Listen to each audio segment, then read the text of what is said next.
Hello, everyone. It is me, your second-rate hero, #1 wandering VTuber, and today I am finally going to prove that I like D&D and TTRPGs by teaching you how to play D&D. Hello, everyone. Welcome in. Happy time zone.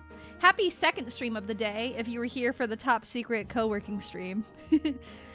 As I like to do on this channel, I like to say hello to everyone who is here at the beginning of stream. So to begin, let me scroll all the way to the top. I also have to go to YouTube because it didn't pick up everyone all the way. So YouTube people first. Hi, hello Jab, hello Plangus, hello Josh, hello Lily, and hello Greg, hello YouTube, and hello my YouTube lurkers and VOD watchers. This will be a VOD available at the end, so if you watch the VOD, or you're watching it right now, for the future, hi future VOD watchers. So everyone say hi to the future VOD watchers. Be nice. Be nice. And then on my Twitch side, hello. Hi Matthew. Hi Chop. Hello Kaz. Hello Datcat. Hello Lobster. Hello. Also, thank you for the 55 stream streak on Twitch.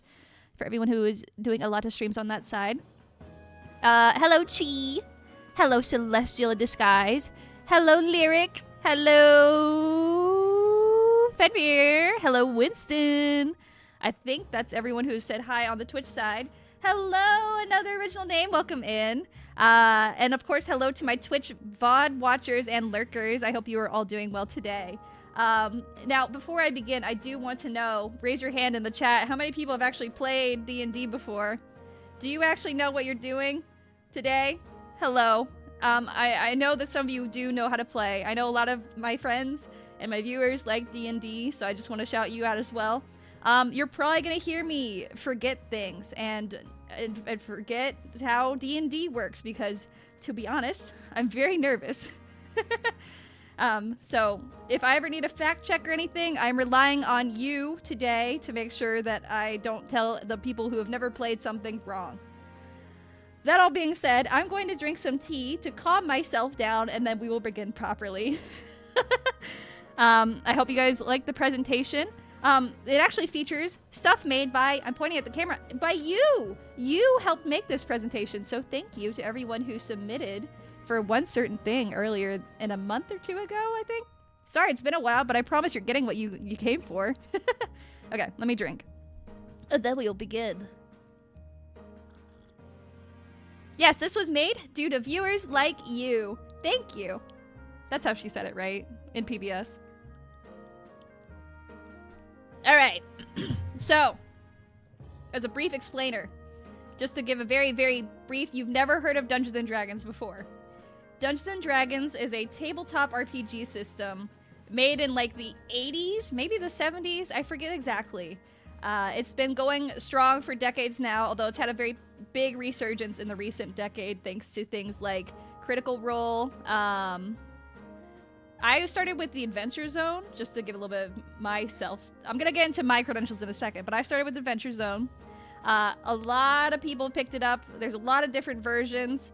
I do want to give some disclaimers about that, though. So, disclaimers. 1, this is not about min-maxing. I bring this up later in the presentation. You do not need to have good numbers to have fun at D&D. I actually think having bad numbers is more fun in D&D rather than having good numbers. So if you want to know how to make the perfect god character, this is probably not the stream for you. There's nothing wrong with that playstyle, but that is specifically not how I play. I focus more on the roleplay elements, so that's what I'm going to be talking more about here.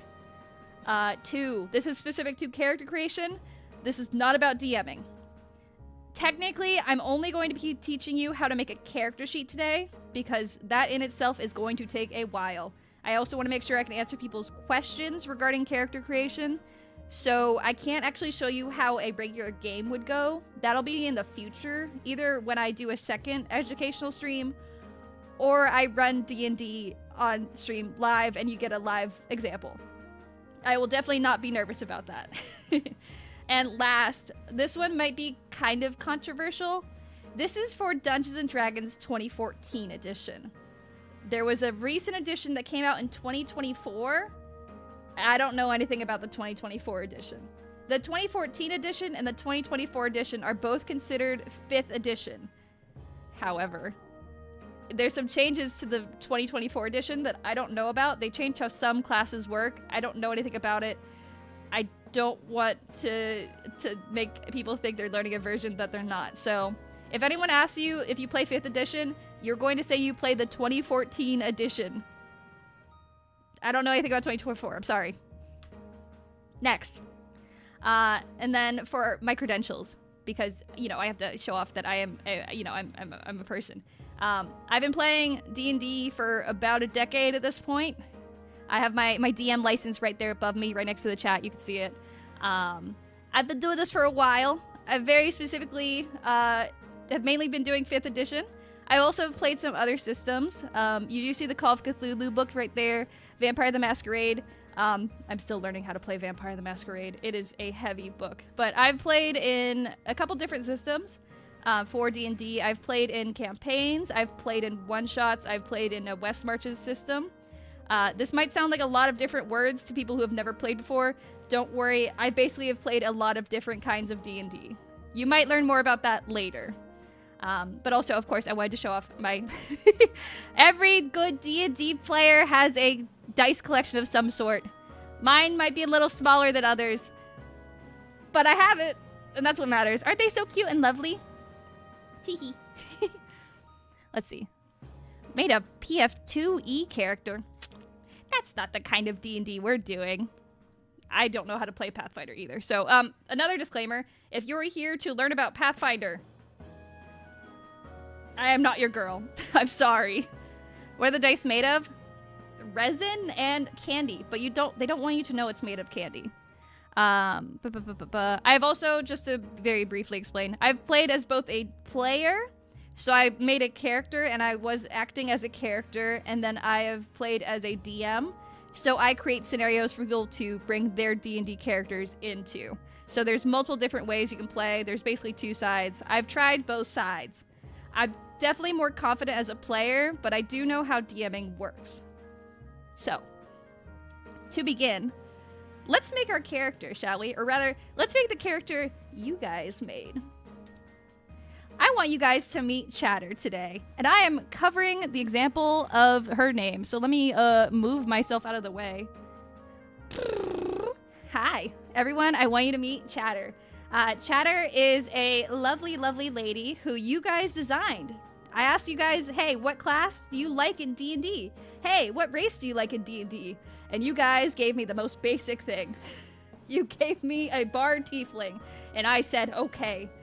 Luckily, I know someone who really loves doing tiefling art. Everyone say thank you to Celestial in Disguise for designing our lovely Chatter today. Why is she purple? Well, you see, tieflings can come in many different colors. And I thought, you know what? Chatter is purple. Chatter loves chatting with people. It is her favorite thing. She loves meeting people. She loves getting to know them. She loves hearing stories about other people's lives. She loves meeting people. And she's traveling around the world now because she wants to hear more stories and collect them for herself. And maybe get into some shenanigans along the way. Technically, Chatter is a canon-compliant tiefling name. We're not going to talk about canon today. That's a whole other thing. But I thought it was really funny that I could name her Chatter and make her purple. And also, wouldn't you know it, totally random. Her favorite instrument is the lyre. Not that I would know anything about that or anything. All right. So to begin with, when you make a D&D character, it's kind of like making a person. Well, no, run that back. That's not how we don't make D&D characters like that. Let's start with the very base form of how people are made in this world. I'm definitely prepared. Oh, yeah, we're gonna go in this order. Your character build order will be species, your physical appearance upon birth, your background, which is how you were raised, how you grew up, the experiences you had, and then your class. So basically, now that you're an adventurer, how do you plan to use your adventuring skills in combat, or how to get through day-by-day life? Once again, don't worry about optimizing. This is more about making a character. We're not making a killing machine. Don't worry about that. Also, there is a lot of D&D books. Because this is for beginners, I'm going to tell you, you only need the player's handbook. You don't need anything else. You can try other books when you're ready, but for now, just worry about player's handbook. We'll talk about other stuff later in the future. Lastly, Chatter is going to use some spells. We'll talk about why later. But spellcasters technically have more to worry about than non-casting classes. We're going to talk a little bit about spellcasting, but just know if you want to play a spellcaster, you're going to need to take more notes. You're going to have more to keep track of, but you could do some really cool stuff if you keep track of it well. Also, I should probably mention this too. I'm going to try and keep a general flow once we actually get into the character creation part. If you have character questions or anything, try and save it for the end. There is a Q&A, and I will answer any questions, silly or serious, as long as it's within, D&D specific, context. Okay. Just wanted to get that out of the way. Okay. First, when Chatter was born, what was she born as? Was she a human, a dwarf, an elf, or something else? What? What could she be? Do you have any idea? I have no clue. Alright. The base species that comes in D&D 5th edition Player's Handbook. There's more than this, but we're not going to worry about that right now. These are the ones that you can play in the base version. So you have Dragonborn. You can see that in our example right. Is my little pointer out? There it is. Right here. This is a Dragonborn. He's a cool dragon guy, but he doesn't have wings. Sorry, Dragonborn. They have some cool stuff like fire breath. They look cool, but no wings. Not a full dragon. Sorry. Dwarves, classic fantasy race. They're really good at fighting. They're really good at metalworking. For some reason, dwarves in D&D 5th edition have an ability where they're really good at knowing about stone. They can tell you a lot about stone craftsmanship. So if that's something you like, the dwarf is for you. Elves are magical people. They are innately magic. They come with spells already inside their little spell sheet when they're made. And they live for a very, very long time. They are still the longest living race in D&D as far as I remember. Gnomes are a smaller race. They are intelligent inventors. They're one with nature. They can either go for a more artisanal sort of tinkerer sort of background or a more naturey sort of background. But they're known to be very intelligent. They also have some natural affinity for magic as well. Halflings are just happy to be here, guys.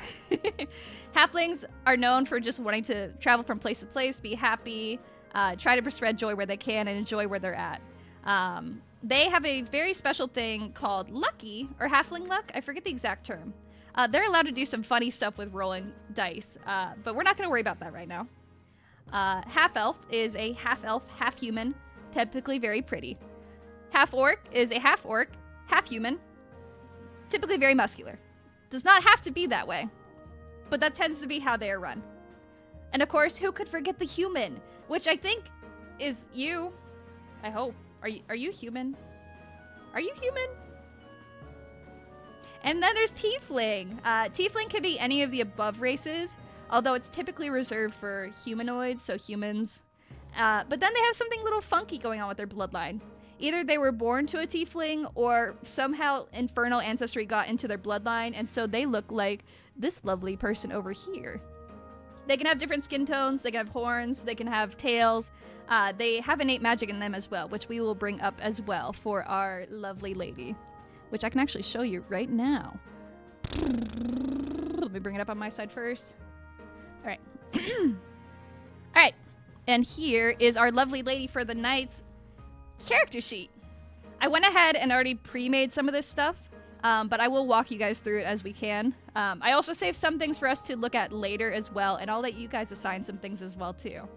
So, because we know she is a tiefling, we can go ahead and set her name as Chatter, because that's her name. Her race is tiefling.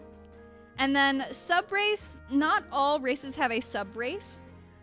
She does have Asmodeus.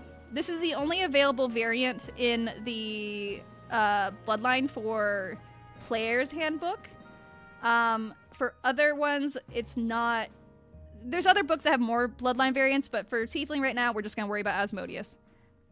And also, I should say, hi, Stormy. Welcome in, Raiders on Twitch side. Thank you for raiding in. Hello, I am Liar. I am your second-rate hero, #1 wandering VTuber, and you were just in time for me to teach you how to play D&D today.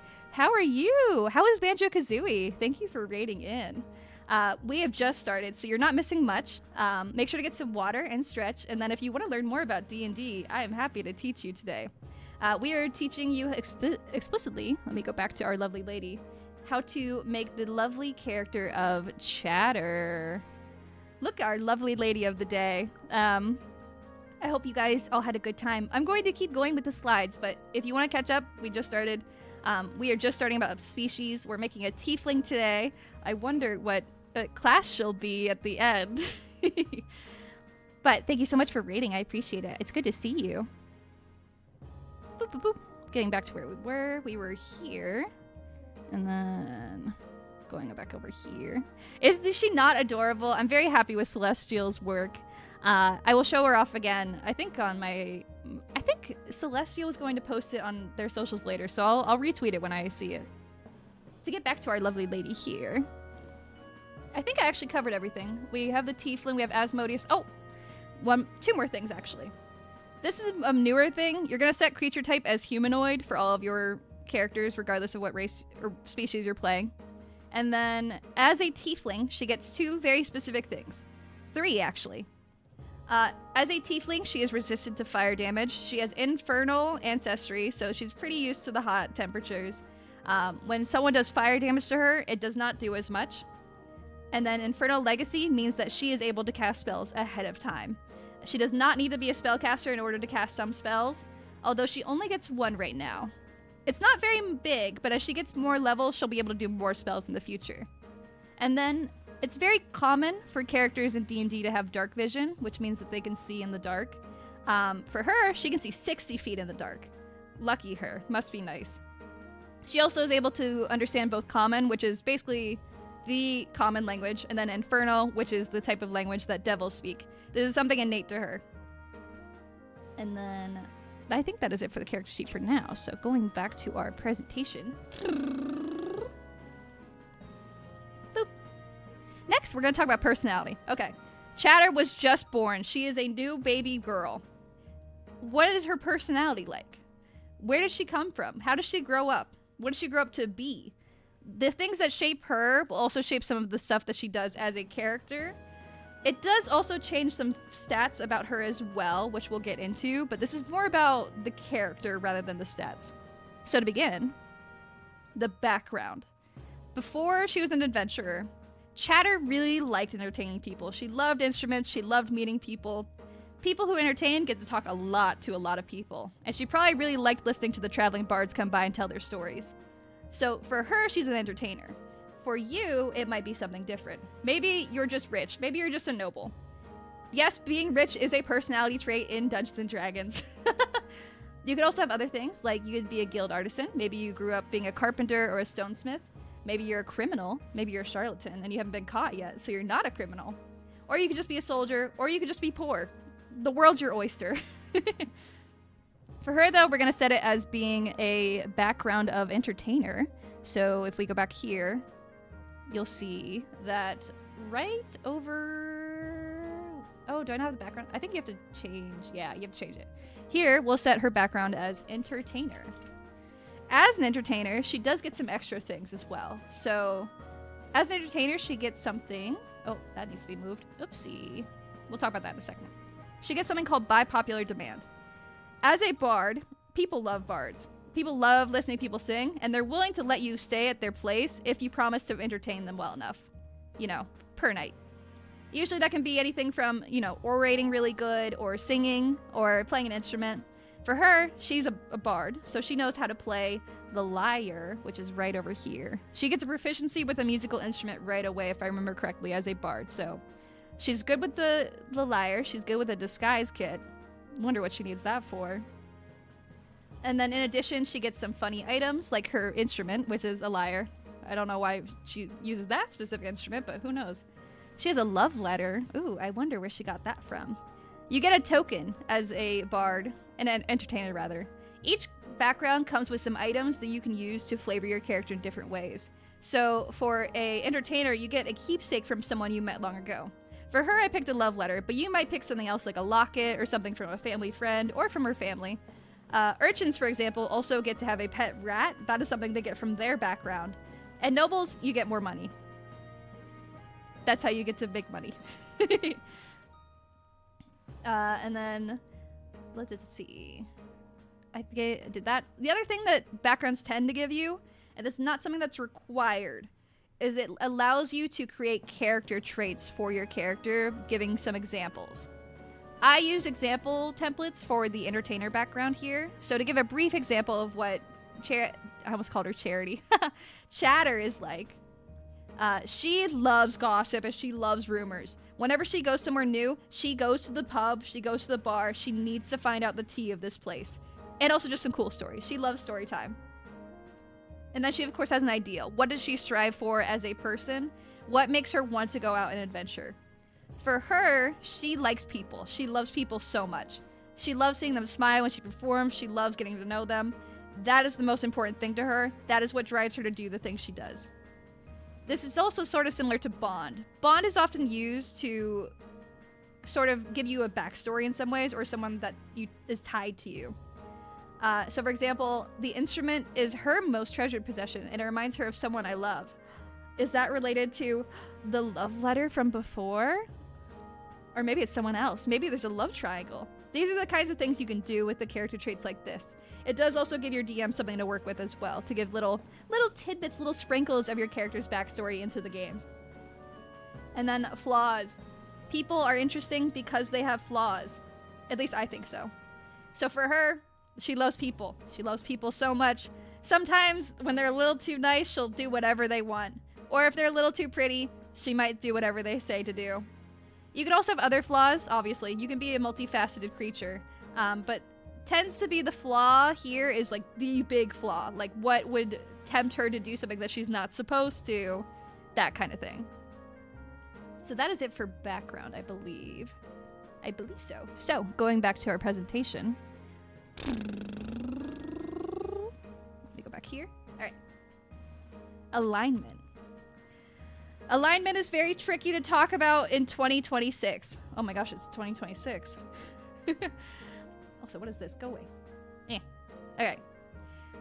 Alignment is something from the very first edition of Dungeons and Dragons. It was used to sort of classify different characters and monsters as having different stats. So, in the original game, certain spells were only available to certain alignments. And then certain characters were always meant to be certain alignments. For example, I think the Rakshasa is affected by lawful good people. I do not remember the exact details, but there are some monsters still to this day that do have alignment related things. However, nowadays it's kind of seen as archaic because humans and all creatures are sort of not really in a strict binary of good and evil and lawful versus chaotic. There's in-betweens. So now it's more of a general guideline to help you sort of understand your character more. You don't need to worry about this. You can have a general idea, and I'm going to explain it very briefly, but you don't need to... This is not the end-all be-all of your character. So, there's two sort of axes that this relies on, which is, are they lawful? Do they believe in a law or a code? It does not have to be the law of the land. Or do they think it's a waste of time? They only do what they want to do. They don't have to worry about that stuff. And then there's also good versus evil. Although, in this case, I like to use the example of, do they believe in being good to others, or do they just believe in being good to themselves? You don't necessarily have to be evil to be evil. Do you know what I mean? So for her, I didn't set the alignment, but I think for her, she doesn't really care about laws. I mean, she'll follow them if she wants, if they fit her needs, but it's not required. I mean, what if she does a little sneaking around sometimes? Maybe she sneaks into a castle and finds out some really cool dirt. I mean, you can't blame her, right? But she does like helping people. She loves people more than anything else. If a pretty face tells her to do something, she will do it. But if it's someone who just genuinely needs help, she will help them. So for her, her alignment would be neutral good. At least that's how I would see her. Of course, you can have your own interpretations of your character for this.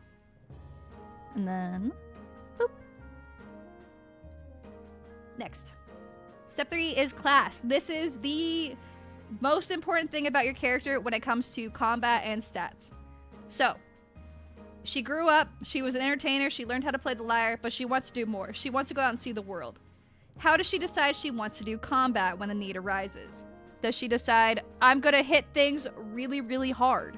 Or does she decide, I'm going to devote myself to God and I'm going to get powers through that?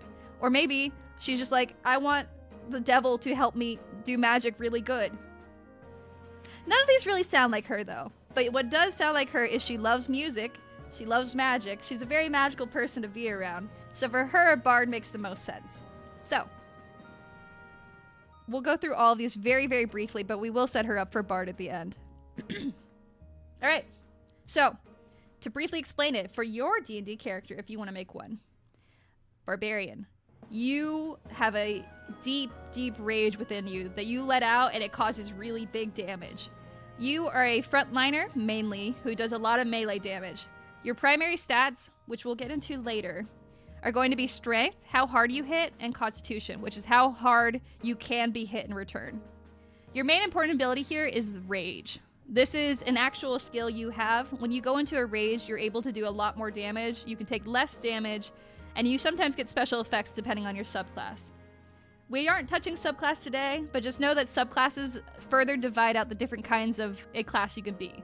So some barbarians might be really good at like hitting really hard. Some might have an animal sort of totem that helps them fight. Some are just really, really aggressive. They don't need to worry about stuff like that. Next, bard, which we will be using for our mode today. They are magical musicians, although they don't have to be a musician. They can also just be really good at talking. They can be really good artists. They can be really good writers. What matters is they have an art form that they use to cast magic. They're mainly support spellcasters. They can fight. They can do a little bit of a lot of different things. They're a kind of jack of all trades, which actually comes up later in their abilities later on. Mainly, you're going to focus on being really good at talking and moving really fast as a bard. So you want to be really good at talking with charisma, and then dexterity lets you move really fast. The most important thing as a bard is you can inspire your teammates. This gives them extra damage when they roll, extra stuff when they heal, things like that. And also, if you're smart, you can really, really know some stuff sometimes. Next. Cleric. This is my bias. I'm very biased towards clerics. I love clerics a lot. I low-key think clerics are the best class in this game. I know druid lovers will probably fight me on this, but clerics can do everything in this game. So if you ever want to do an all-rounder, I would recommend cleric. Clerics are divine healers and they're warriors. They can do both healing, they can do fighting, they can do a lot. They can do mainly things through their spell list, so they're going to require wisdom, which is their ability to cast magic, and they're wise. They're really good at knowing things. And then constitution. You're going to see a lot of these are really focused on constitution. We'll talk about that later. Your main important things as a cleric are your ability to channel divinity, where God says, yeah, if you want, you can make things blow up really good, or you can heal people really well, or you can just tell the undead to explode. That is an ability you can do if you want. And then, of course, spell casting is very, very important to a cleric. You have a huge spell list. You can do a lot of different spells that you can change depending on the day. It is your bread and butter. Druid. This is the class that I think some people would say is the best. Clerics, they have holy magic. They can heal, they can do a lot. Druids can turn into bears. They can also do a lot of spells too, mainly nature-related ones. But the big draw for a druid is that you can change into any animal that you want within reason. Your main stats are going to be wisdom and intelligence, understanding nature, very much on a deep level. The bread and butter for this one is wild shape. You can turn into a bear, you can turn into a cat, you can turn into a fish, you can turn into a bird, depending on your level. And then spellcasting as well. You have a lot of spells, mainly nature related, but you have a lot of spells. You can do a lot. Fighter. Fighters they're what they say on the tin. They're really good at fighting and hitting things. But they don't have to be a melee fighter. They're allowed to be a lot of different kinds of fighters. Would you like to be a frontliner who makes people safe and secure in the backline? You could do that. Do you want to have light armor and a bow and shoot people off from a distance? You can do that. Do you just want to do heavy, consistent damage and not necessarily worry about taking damage? You can do that. Fighters are the most versatile, I think, in different play styles, but your main draw is that you are consistent with your damage, and you can stand up in a fight for a long time. Mainly, your stat is going to be strength if you're melee, or dexterity if you're more ranged, and then constitution as well to make sure you can stay alive. Fighting style is what allows you to have different abilities. You can have different trained specialities, I guess is the word for it. And then action surge. I know so many fighters who love this term. Action surge means you can hit something more than once. Is that not crazy? Basically, you can do more than one action in a round as a fighter. Most classes, they can only do one thing a round. The higher level you get as a fighter, the more you can do. That's where you get consistent damage. Next.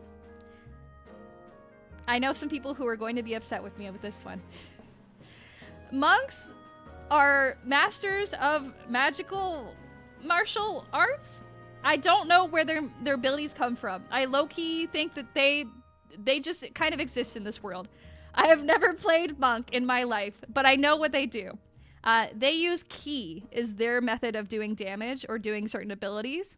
It is something that you draw for your body after years of meditation and practice. They're really good at hitting things, and they're really good at doing fun things like stunning your enemies, floating in the air, hitting people a lot. That's what monks do, as far as I can tell. Of course, their main stuff is dexterity for hitting things and wisdom.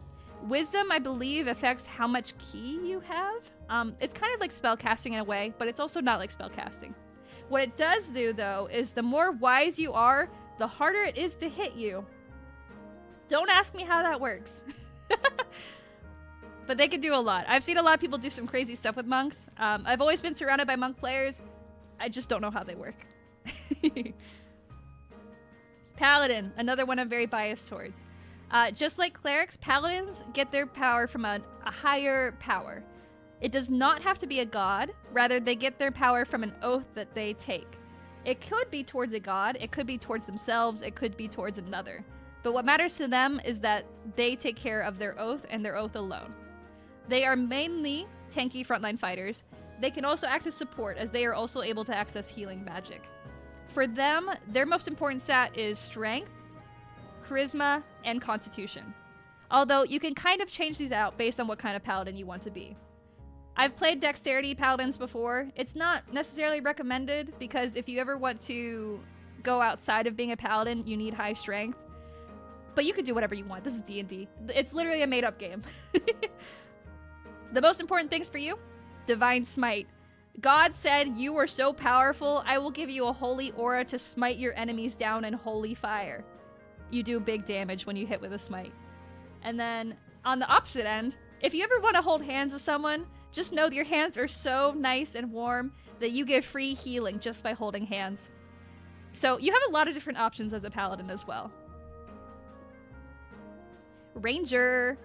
Rangers are hard to talk about because they're not very strong. I would not recommend doing a ranger unless you really like the lore and the flavor of it. There are known issues with ranger. But to give a brief overview, rangers are hunters. They excel in specialized environments. Their main bread and butter is they have a very specific enemy type that they are good at hunting down, and they have a very specific type of terrain that they are very good at fighting in. There are different types of subclasses of ranger that do kind of fix some of the issues with this, but because we're focusing on Player's Handbook right now, this is just base level. You can do really good damage against one type of enemy, one type of terrain. You do also have access to magic. You do also have access to damage with bows and arrows, and also melee if you want to do melee. Your main stats are going to be whatever your combat stat is, so either strength or dexterity, and then wisdom. Next, I will also take that hydrate. I've been doing a lot of talking.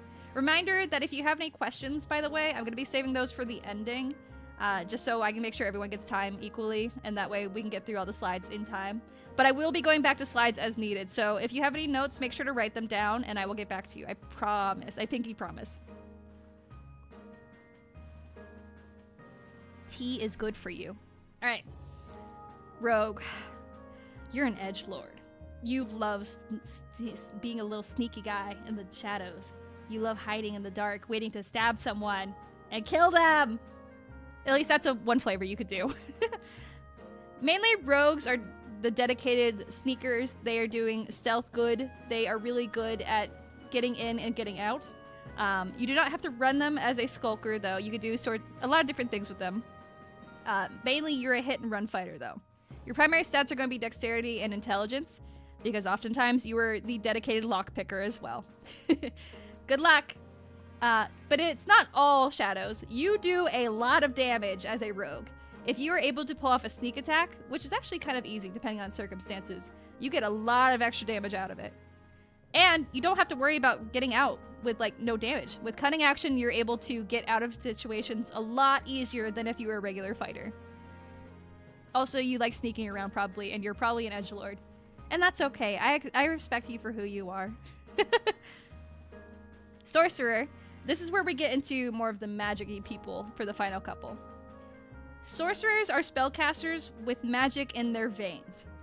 They are made of magic, essentially. Their ancestry is magic itself.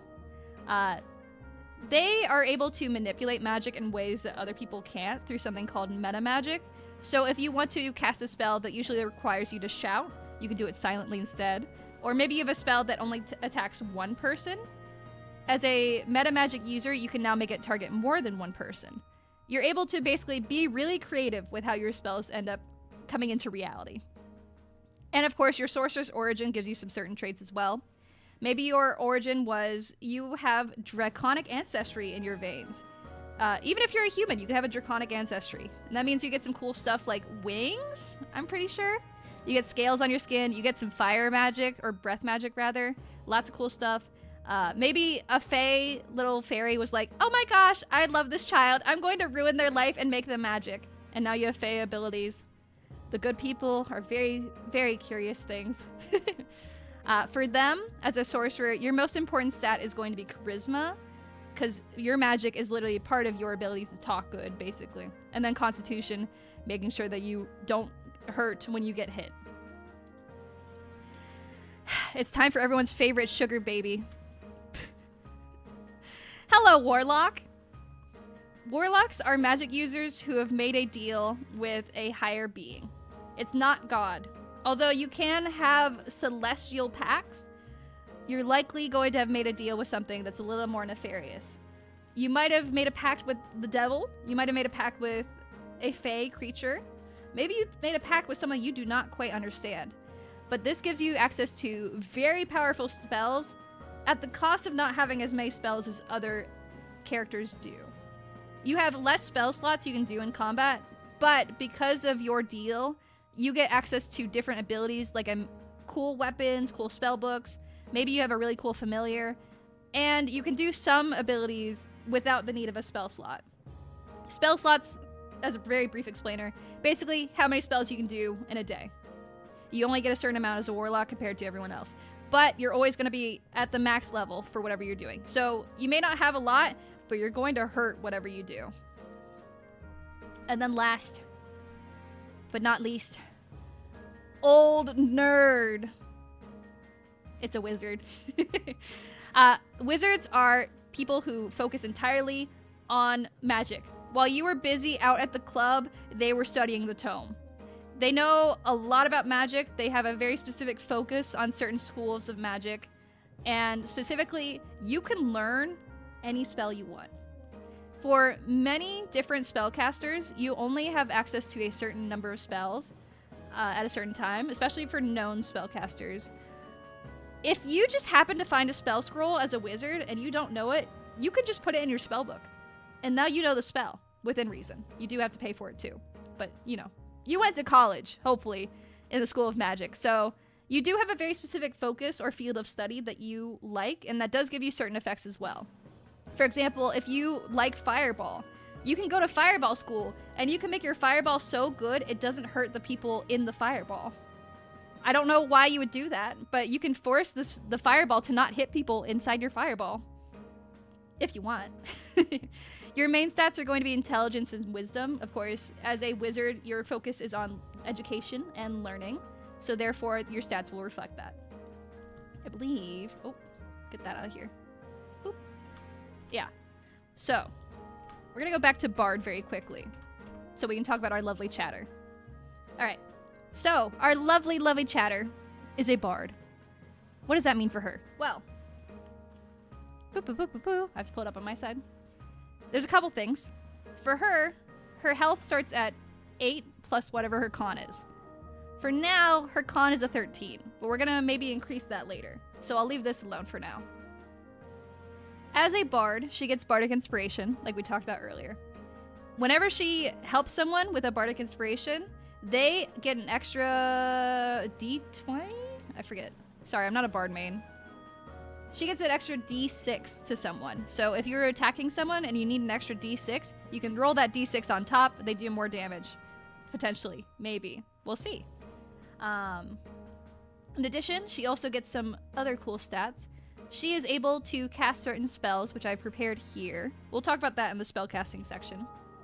And then she also has different abilities. So she is able to wear light armor. And then she has certain access to weapons. So she can use simple weapons, she can use hand crossbows, she can use rapiers, she can use short swords. If you are a barbarian, you'll have access to different types of armor and weapons. If you're a paladin, you'll have access to different armor and weapons. Depending on what you start with, you get different proficiencies. As a bard, though, you get to choose 3 abilities that you're going to be really good at, and that's going to be your bread and butter. So, as an entertainer background, she already was really good at acrobatics and performance. Those are just things that are basic to her as an entertainer. But because she is a bard, she's allowed to pick other things that she's good at as well. And I didn't know maybe what stats she could be. Maybe she really likes talking to people, right? So she would put persuasion as one of her abilities. Maybe she really likes learning about magic. Now, she's not very smart. You're going to notice she has a -1 in her intelligence. We'll talk about that more in detail. But maybe she just really likes learning about it regardless. So even though she's bad at it right now, by giving her proficiency in it, she actually gets additional stats in this as well, making it a bigger number for her to roll. And then, what is her last one? What is she good at? When we look at our lovely chatter, what is she good at? Does she like lying to people? Does she like intimidating people? Does she like medicine for some reason? I think for her 3rd stat, I don't think she's very perceptive about other people. She loves history, though. This girl loves learning about people. Of course she'd love history. She's a bard. She wants to collect stories. So for her 3 stats, she would be Arcana, she would be History, and she would be Persuasion. You could play a very different bard, though. Your bard could be like, I hate people. I just like singing. I'm really good at performing. I'm really good at hiding when I don't want to see people. I like lying to get out of situations I don't want to be in. And I like running really fast to get away from people. You could play that kind of bard, too. Both are equally valid. But for her, we're going to go with... She really likes history. She really likes magic. She really likes talking to people. Those are the kind of things she likes. I think that's it for that section. Additionally, as a bard, she gets hit dice as well. I don't know why it's set for a D4. It should be a 1D8. As a bard, you have different sorts of health stats. Each class has its own dice that is associated with its health. A barbarian can roll a dice with 12 sides to determine how much health they have. A wizard would get a D6, so they only have a 6-sided die. They don't get a lot of health in comparison. I think for a bard, it should be a D8. I'm not quite sure why it's glitched, but pretend there's a D8 here. Okay. Next! Let me go back and show this presentation. Boop. Going back all the way over here. let's talk about numbers. This is the part that I think confuses some people. So I'm going to try and make this as easy as I can. Numbers are hard. Math is hard. I don't like math, but I'm going to try and make this as easy as possible. In D&D, you have 6 stats. You have strength, which determines how good you are at hitting things and how good you are at pushing and carrying things. If you have constitution, that is how good you are at withstanding damage and withstanding certain physical effects. So if you're feeling nauseous, constitution will determine how good you are at not throwing up, as an example.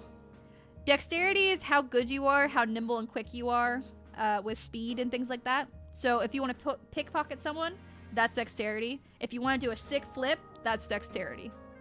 Intelligence and wisdom is where some people get a little confused.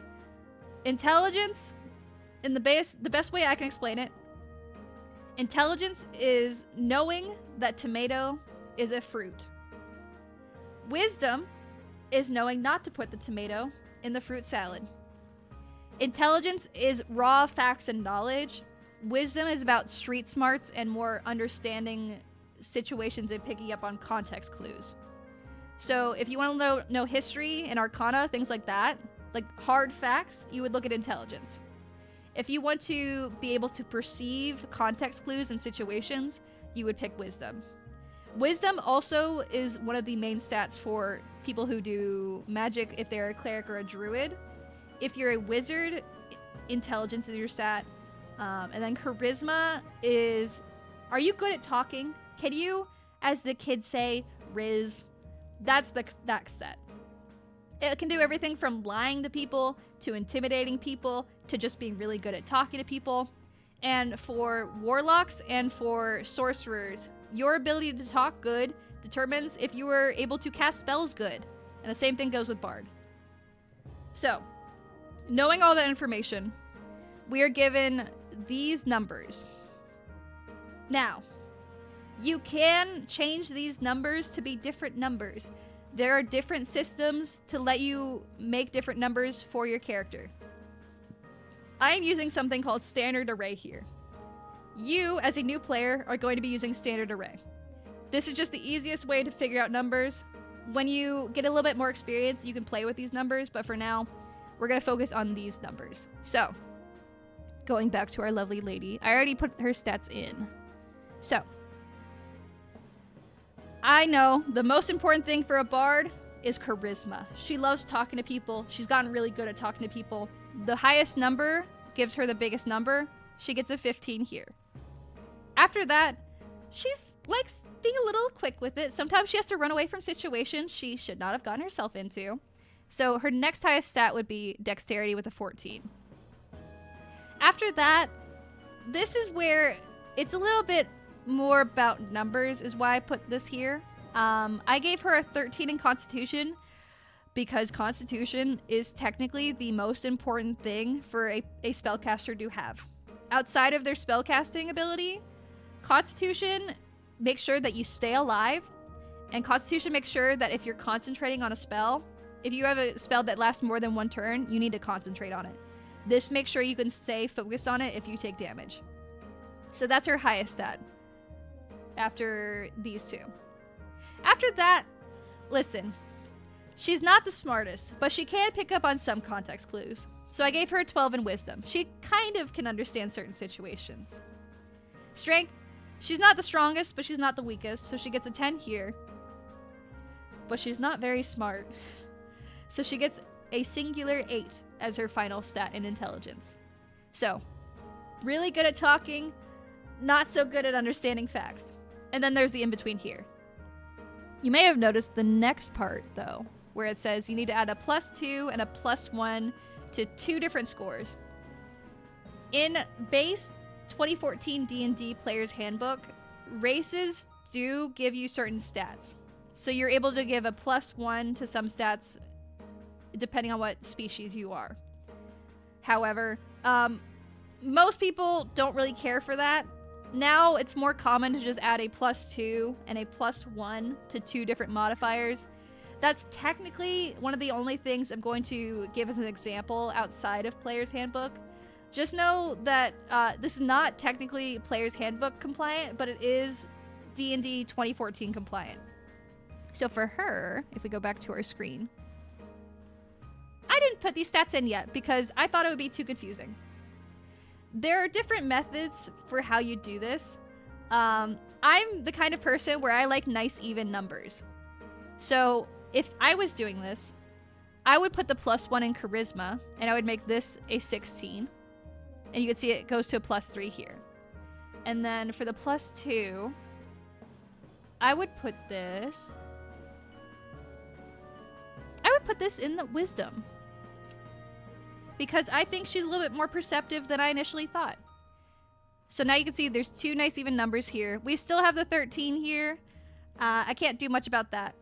You could, however, decide that that's not how you want to roll. Maybe you just want the biggest stat to be charisma, so you put the +2 here instead. You still keep the 3. The way D&D works is for every 2 that you increase the stat by, you get an additional +1. That was some confusing math, so let me rephrase that.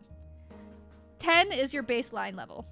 For every 2 numbers you go away from 10, you either increase the stat by 1, or if you're going below 10, you decrease the stat by 1. So if I was to go even further away from 10, if we have an 8 here, and I'm like, she suddenly got a lot dumber, guys, and now she's a 6, she's a lot dumber now. And you can see that some of the stats are worse now because of it. But good for her, she's not that dumb. So, I like to make sure my numbers are nice and even. It makes it easier to keep track of the modifiers, but you can decide to make big number go burr if you want. So for this, I said 16 here, and then 14 here. Those are her stats. And you can also see how it's affected over here. So because she's charismatic, this is a bigger number. I don't know how easy it is to see with your screens. Unfortunately, I cannot make this screen bigger. I tried, I promise. But these are getting bigger depending on the numbers that we have here. And then, let me see. I think that was it for the stats page. Yeah. Boop. That was the basic on that. And then, for our last slide, spellcasting. Well, it's not our last slide, but for our last segment, I'm going to try to explain spellcasting. Depending on what class you are, spellcasting will work a little differently. If you are not worried about spellcasting, if you just want to hit things really good, you can stop here. You won D&D. Congratulations. You have now been able to play D&D, technically. You haven't played a game yet, but you can now if you want. But now we need to talk about spells. Spells come in 2 different varieties for classes. You either know your spells really good, or you have to think about your spells for the day. A known spellcaster are things like a bard, a sorcerer, and a warlock. They have a very limited number of spells, but they know how to cast them at all times. So less spells per day, no need to worry about preparing them. Prepared, very different. You have access to every single spell available to your class at that level. But you can't cast them all. You can only cast so many in a day, and you can only prepare so many in a day. This does mean you have more variety with spells, but if you forget to prepare the wrong spell, or the right spell in this case, not much you can do until you wait 8 hours to sleep. Not much else you can do on that one. That's mainly for classes like the Cleric and Paladin. I believe Druids as well also are prepared casters. Someone can fact check me on that. But because we are a bard today, we can talk about her spells now. Where is this? Here we go. Oh, I forgot to... Silly me, I forgot to set up her constitution. So, very quickly, hit points are equal to whatever number the game gives you, plus your constitution. So as a bard, she gets an 8 automatically. With a constitution of 13, she gets an additional 1. So at level 1, she has 9 hit points. Only 9. This is very scary. Level 1 is a very scary place. One point to note. If your constitution is negative, that means your health is negative as well. So if she started with 8, -1, she would have 7 hit points. Just something to keep in mind if you want your character to live. Or if you want to live on the edge. I don't judge here. I have played my negative constitution characters before. So, I already prepared spells for my lovely girl. For cantrips, we'll explain this very quickly. Cantrips are very specifically spells you do not need a spell level to cast. You can cast these almost at any time. They do not require a spell slot, which you can see here. You only have a certain amount of spell slots at certain levels. These you can cast whenever. You can only cast these spells a limited number of times. So for her, she actually gets a couple spells. She gets one off the bat because she's a tiefling. This is called thaumaturgy. Basically, she's really, really good at making things sound really big. But this doesn't really do anything effective in combat. This is more of a flavor thing that you could do. Maybe she really wants to intimidate someone. Maybe she wants to make something really funny happen. That's what thaumaturgy is for. Mage hand. Have you ever wanted a third hand? Do you ever, like, are you sitting there at your desk right now and you wish, oh man, I wish I had that bag of chips over there that I left at the other table for some reason. With mage hand, you don't have to move a finger on your real hand. All you have to do, take your hand, make a ghostly hand, and it reaches out for you. Within range, of course. And it can only lift so much. Pretty good for pickpocketing. Not that she would ever do that, of course. And then, because she's a bard, her final cantrip I gave her is Vicious Mockery. Listen, she loves people a lot. She likes them. But sometimes she can't help a good roast. Vicious Mockery takes roasting and takes it from a verbal jab into physical pain. Or rather, psychic damage in this case. This is one of those things that's actually available for combat and useful in combat. This will actually cause damage. This is one of the few cantrips that cause damage, if you ever need that. And then, of course, we get into her spell slots. As a bard, she only knows a set amount of spells at a time. At level 1, she knows 4 spells, but she can only cast 2 automatically. Or 2 per day. So, with that, you don't have to worry about preparing them. You just have to know which one you want to use at a time. For her, I focus on the fact that she likes talking. She is a yapper. She is Yapper 9000. So what she picks is she wants to know how to talk to people. She picks comprehend languages because she wants to be able to talk to anyone at any time. Any language, no matter what, she can understand it. For a limited amount of time. Dissonant whispers. Listen, she loves a little gossip. She loves a little yapping. Sometimes she likes to whisper, and then it causes people psychic damage. She does a lot of psychic damage, a lot of emotional damage. This also has the fun effect of it affects her reactions as well. We'll talk about battles in a future segment, but basically, reactions are things you can do when it's not your turn in D&D. Actions and bonus actions are things you can do on your turn. Healing word. Listen, she loves some drama, but she loves helping people too. Healing word lets her heal people as well. It's not a lot, but she can do it from afar away too. Some healing spells, you need to touch them. For this one, you can just say, hey, get well soon, and then they're healed. Easy thing. And then for her last spell, she loves animals too. So of course she wants to know how to talk to birds. That's so cool. Have you never wanted to talk to a bird or a dog? Have you ever wanted to know what your dog thought of you? That's the kind of stuff she likes as well. So that is what she would pick. A different bard might have a very different spell list. There are a lot of spells available at level 1, even though it's still a limited spell pool. You could have someone who's very focused on damage. You could have someone who's very focused on healing. Or you could have someone who's very focused on utility. She's got a little bit of everything with her spell list. But you're not just strictly stuck with these spells.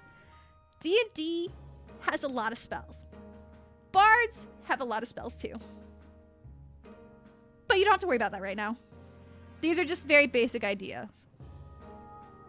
And then very quickly, just to explain this part up here. Oh, sorry, I should be using my pointer. I have a pointer for a reason. Silly me. Alright. You can see here, Charisma is her spellcasting modifier because she is a bard. And then you can see here her spell save DC. Basically, sometimes people need to try to not get hit by her spells. This is the number they need to roll to not get affected by her spells. And then if she tries to attack someone with a spell, this determines how much damage, or how much more likely she is to hit, rather. This does not affect damage. It's more... What's that? Is that how to affect more? No, it's definitely your bonus. I'm remembering. I'm very good at remembering things. It may have been a while since I played a bard. I'm sorry. Alright. And I believe... That is our last slide. So, that was a very brief explainer on how to play a D&D character, or rather how to build one. Of course, there's a lot of different characters you can play. There's a lot of different character classes, there's a lot of different backgrounds, there's a lot of different races. I could not cover everything. I will say, if you are ever interested in making a D&D character and you don't know where to start, I do have a Discord where I know there are some lovely, lovely people who love talking about D&D and would be happy to help you. I've seen them already talking about making different D&D characters as well. But also, luckily enough, I'm here right now. I can answer questions for you right now. So if you have any questions about D&D, I'm happy to answer them. Even if it's not about character creation, if you have any questions about how the game works itself, this is now the time to ask it as well. Whew. That was a lot. I know that there were some questions earlier. I wonder if I can scroll back to them. Thank you for your patience while I got through all that. Actually, let me come over here so I can be a bit more visible. While my little mini-me over here is like, whoa, what's that? Whoa. What happened to me? I don't know what that was anyway. There we go. Boop, boop, boop, boop, boop, boop. Can you go home now? You've always been allowed to go home, Jab. It's okay if you hate me. Let me see. I did see some questions earlier. Ba, ba, ba. Da, da. Da, da, da, da, da. I know one person asked, is there romance in D&D? Yes, technically you can do romance in D&D because it is a role-play game. However, I will say, if you are role-playing romance, please be very careful and be very communicative with your partner of romance, whether that is your dungeon master or your fellow player, because it's very important to communicate these kinds of things and make sure you guys are on the same page. You don't want to randomly kiss another D&D character if they did not expect it. Do not do that.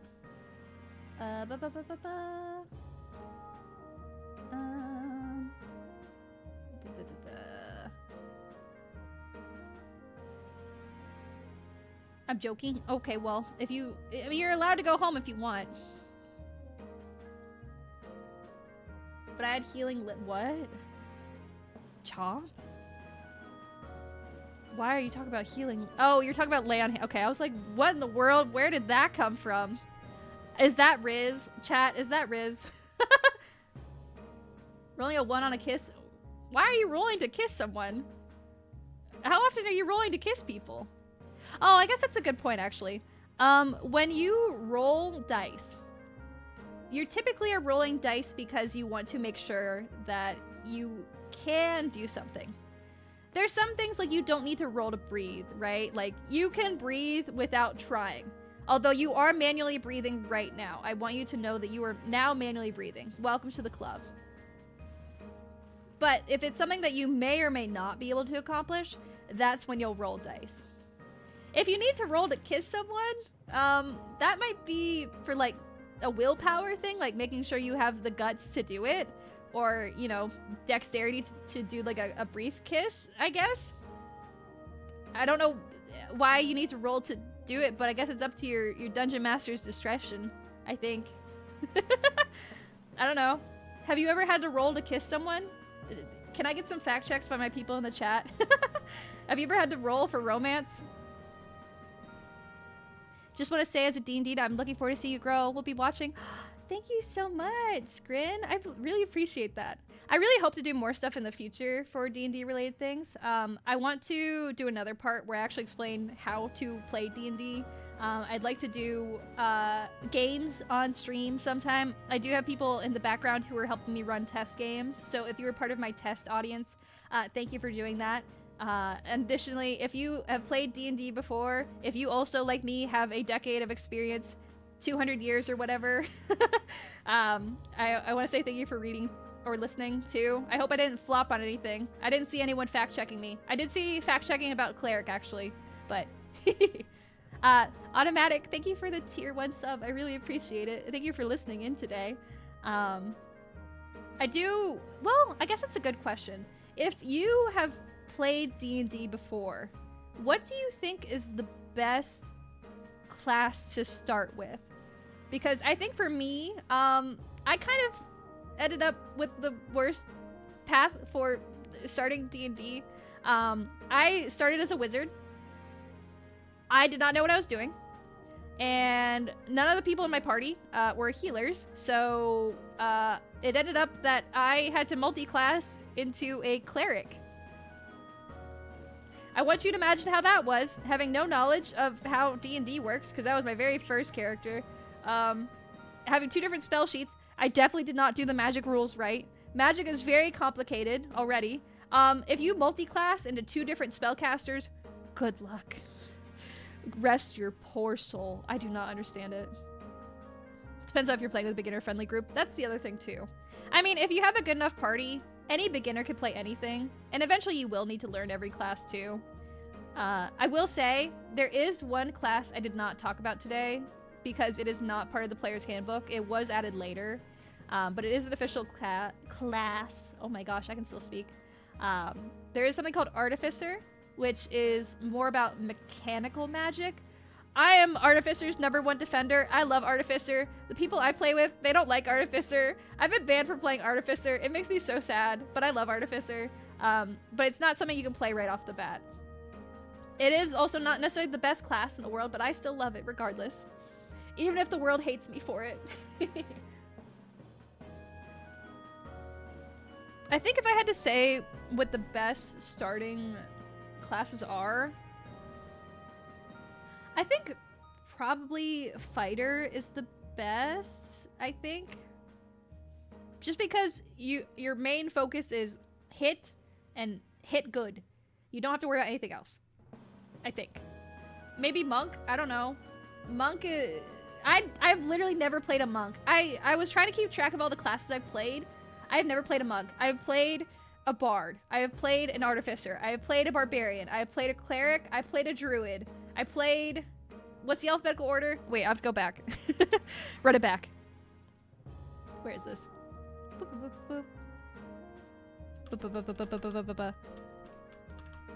Barbarian, played. Bard, played. Cleric, played. Druid, played. Fighter, played. Monk. I don't know how you guys work. Paladin, I played. Ranger. I don't think I've played a ranger. I don't remember. Offergar. Bard or ranger for baby? I guess ranger, yeah. I still have my hang-ups about ranger, though. I don't want people to play a class that I think would probably be rough depending on the setting. If you have a very specific setting for ranger, that could work, but I would highly recommend bard, I think, if you want to learn spell casting. Rogue would be good as well. Rogue is good because you get to be an edgelord and play with the edge funny part. But maybe... See, now here's... My thing with Rogue is, as a beginner mechanical class, I think it's good.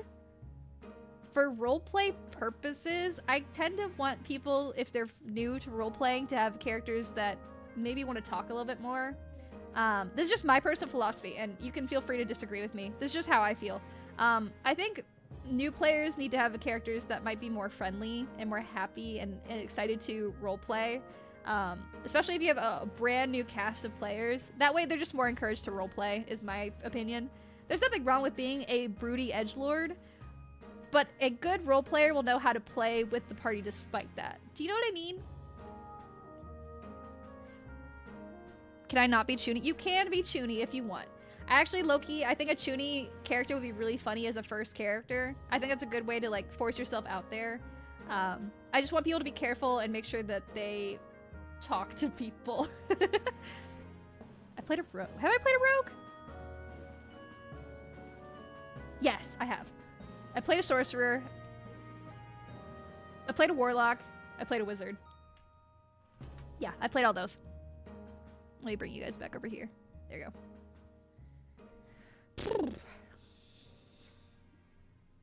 Yeah, those are my hot takes on roleplay. I also really like roleplay. I don't know if I'm equipped to talk about roleplay in like a presentation style, but that would be something I would like to do maybe one day. We'll see. Is Artificer like a subclass? No. That's a good question, actually. So Artificer is technically in the same vein as a sorcerer or a barbarian or a fighter. It is a class. So it comes with its own abilities. It comes with its own proficiencies and things like that. It does have subclasses for it. The only reason it's not in this list is because Artificers were made like 2 or 3 years. I don't know exactly when Artificers came out, but they came out way after the Player's Handbook. So it's not technically Player Handbook viable. There's also another class. I don't know if it's considered canon. How many of you have heard of Critical Role? There's also a class made by Matthew Mercer that I know a lot of people use. It's called Blood Fight. What is? Can I get a fact check in the chat? What is that called? Blood Hunter. Yes, thank you. I know D&D so well, guys. Yeah, there's Blood Hunter. It is a class that Matthew Mercer made. It's not D&D 5e official, I think. Well, I think it is now, but for a long time it wasn't. That is also another option once you get more out there. No, don't revoke my license. I just got it renewed. I used to be a frog, and then that was a whole thing, and I had to choose, like, prove that I used to be a frog, and now I'm a human now. Look, there's a reason there's a frog over here. If you're new here, there's a reason this little creature is here. But yeah, there's Blood Hunter. There's also... This is very important. I'm putting my little pointer up. I'm doing my... Actually, this is really important to mention. As a new player, you should know that there is a lot of homebrew content. If you don't know what homebrew content is not official. It was made by a person who likes the game, and they thought they could make their own D&D class, or species, or subclass, or spell. As a new player, I do not recommend looking at homebrew. If someone tells you to use homebrew, tell them no. You're still new. You're still learning, young grasshopper. You're not ready for that yet. I played pretty early on in some homebrew settings, or rather homebrew content. No, don't do it. Save yourself. Be kind to yourself. Learn the basics with an official class, then you can try out other stuff. The other nice thing is if you start with the basics, you have a better foundation, which means if you want to break the game, which is something a lot of people like to do, and I don't recommend, but if you want to, that's how you do it. You have to know the basics in order to get good. Oh, is homebrew what made you not want to play? Yeah, don't start with it. As best as you can, try to find places where you can do official content. Homebrew D&D is kind of like homebrew moonshine. That is a good way to put it. I don't drink though, so I can't really speak to the quality, but I imagine some homebrew is really good. Some homebrew moonshine, not good. And poisonous, actually. Don't drink that. There is one other thing I will say. Now that I've shown you how to make a D&D character, you might be wondering where to go play D&D. There is official public games that you can play. I forget the exact term right now. I've never played in them. What are they? Can I get a fact check? What is the official... Oh, it's Adventurers League. There is a official league called the Adventurers League that runs very specific published content. It's a good way if you've never played D&D before, you don't have anyone to play with. They're a good place to start. They have very set rules. It makes it easier for you to get in. They should not have homebrew.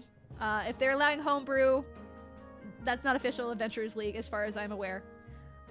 In addition, there's a lot of people who run games publicly online, especially after 2021, when a lot of people were stuck at home. Roll20 is a very popular site for playing D&D. There's other sites. I'm gonna say Roll20 is probably the easiest one to start with. If we go back here, this is actually Roll20 that I'm using here. You might recognize the background, but if I zoom out a little bit... Whoa, look at that. Oh my gosh, it's not actually my background, it's just the game. Roll20 is free to use, it's online. All you have to do is make an account, you can make a D&D character right away. Very easy to use, in my opinion. There's other options. Just start with Roll20. I am thinking in the future I might be running D&D games for subscribers once I get a bit more comfortable. So that'd be something on my Discord in the future, if that's something you want to look forward to. It may not happen though. I'm putting my hand up. Wait, it may not happen, and it will probably not happen for a long time. So you'd be waiting a while on that one.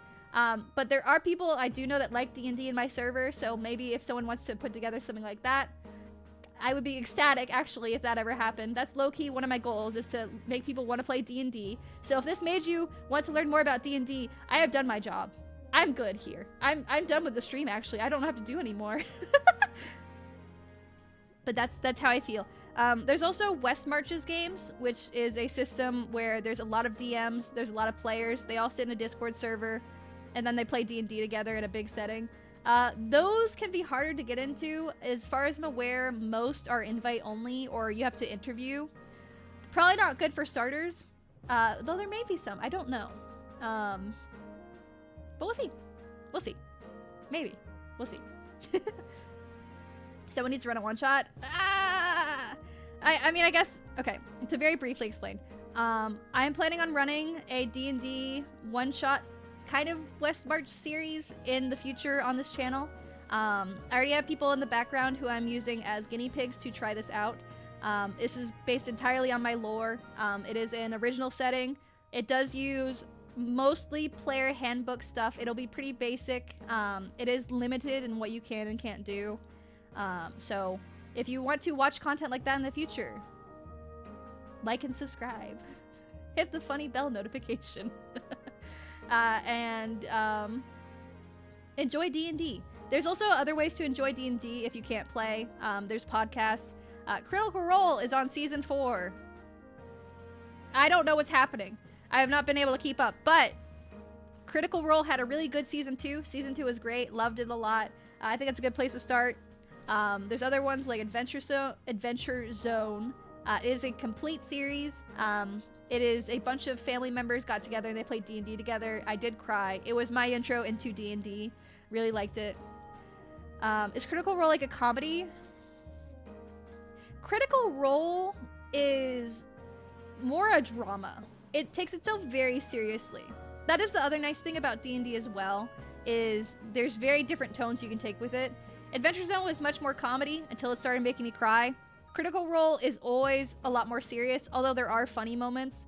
And then if you like Dropout TV, if you remember College Humor, do you guys remember College Humor? Are you old enough to remember College Humor? A lot of people who worked on College Humor went on to Dropout TV, and then on Dropout TV, they do run D&D games there as well. I long to be Brennan Lee Mulligan. That is my dream.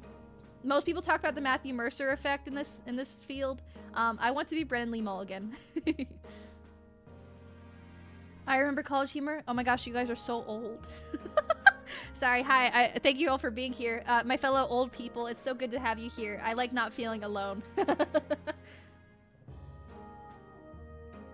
Sorry, I need a drink to forget that I'm my age. But there's different ways to enjoy it. Of course, there's also people who make shorts contents about D&D. You can also just look up D&D stuff. There's actually official published books about D&D. I actually own a set of D&D books.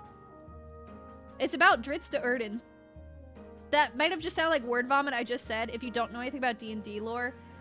If you do know D&D lore, you're like, why is there an official published book? And the answer is, I don't know. But I own it. It's from like the 80s or something. And then there was one more. Oh, do you like Baldur's Gate? Have you heard of the hit game Baldur's Gate? Baldur's Gate is very, very close to how actual D&D feels. So if you want to get an example of how to play D&D without worrying about getting a DM, You can get you and 3 other friends. You can play Baldur's Gate, and then you can suffer like I did. I literally had to put in a time commitment, a weekly commitment with a friend to get through Baldur's Gate.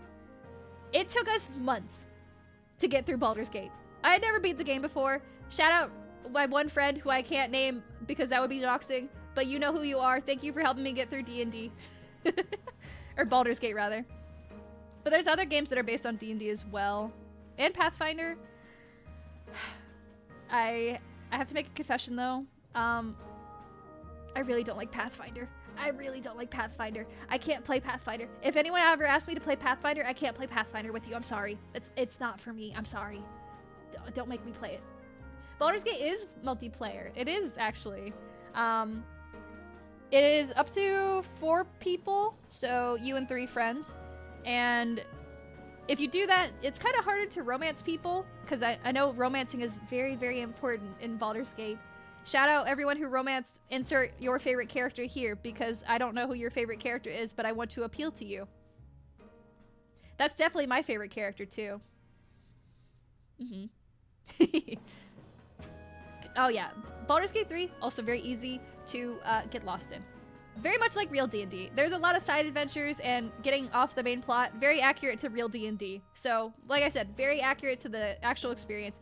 And you get official canon D&D lore. I like it. I like it a lot.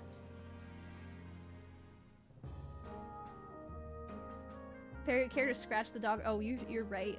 Yeah. Yeah. I miss him.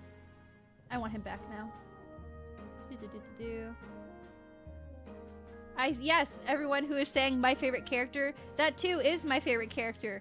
Karlach, Shadowheart, Will, Astarion, Housen, Gale. Who else is in Lae'zel, and Minthara, and Mizora, and spoilers. That too is my favorite romance candidate, especially you know the one. Yeah. Random chicken in the barn. What are you romancing a chicken? I don't remember that part. So yeah, there's a lot of different ways you can do media in D&D. There's also going to be a new D&D game coming out official called Warlock sometime. Not actually like D&D. It's just based on D&D lore from what I understand. But if you want lore about D&D, because the actual world of Dungeons & Dragons has a lot of lore. There's a lot. There's 40 plus years of lore. You don't need to know it all. I don't know it all. It's not necessary to play the game. Most people, I think, play in custom settings anyway, so you don't have to worry about that kind of stuff. The only case where you might need to worry about it is if you're playing a cleric. You need to know what god you're worshiping. That's probably pretty important to your lore. You should probably know your god.